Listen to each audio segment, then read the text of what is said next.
Thank you.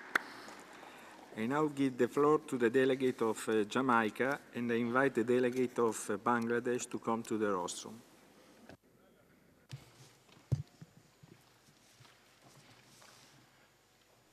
Mr. President, Vice Presidents, colleague ministers, distinguished delegates.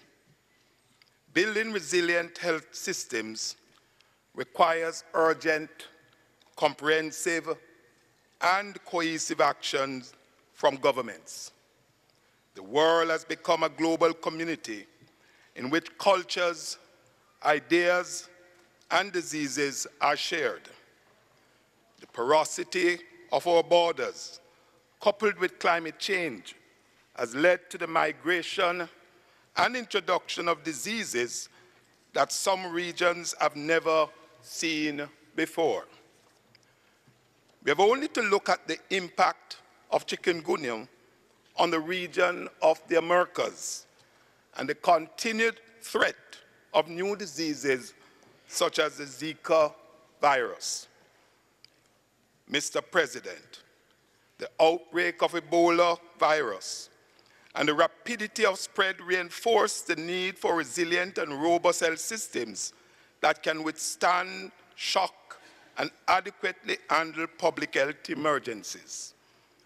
The preparations that we made for Ebola underscore the deficiencies in the health system, as many of the interventions that were needed should have been standard operating procedures for infectious diseases. We're also faced with an aging population and a preponderance of non-communicable diseases, which will result in significant demand on the health sector. A number of countries, including Jamaica, are moving towards achieving universal access and universal health coverage. In Jamaica, we are taking steps to sustainably finance the health sector.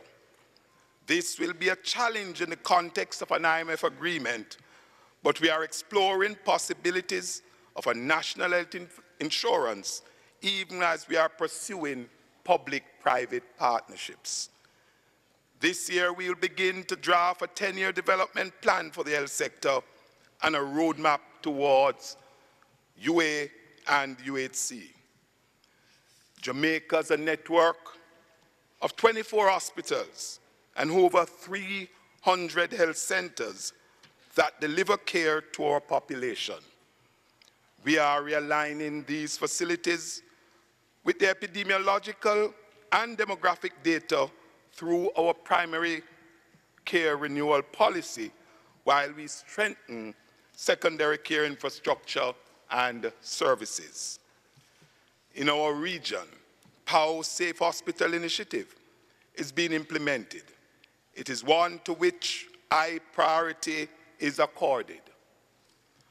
Mr. President, we remain challenged by the recruitment of specialist nurse or specialist health workers by developed countries that can afford higher remuneration and benefits.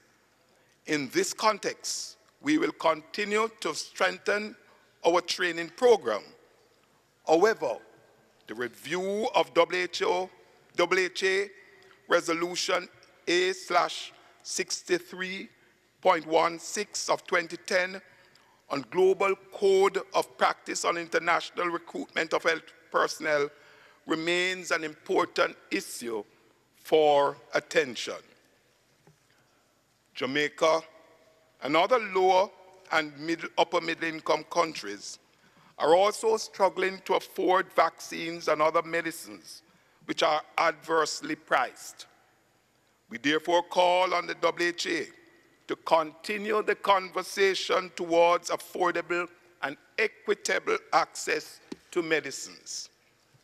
Excellencies and colleagues, we must recognize that an outbreak of a disease in any part of the world is a threat to every nation.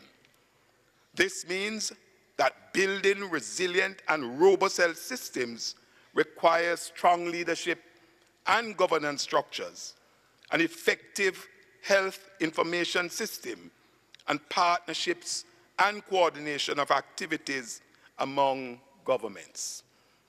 Mr. President, Jamaica stands ready to work with all our partners and to share ideas and best practice in this respect. I am therefore calling on the Director General to facilitate discussions on how to best approach the sharing of technologies and best practice across the region. I thank you.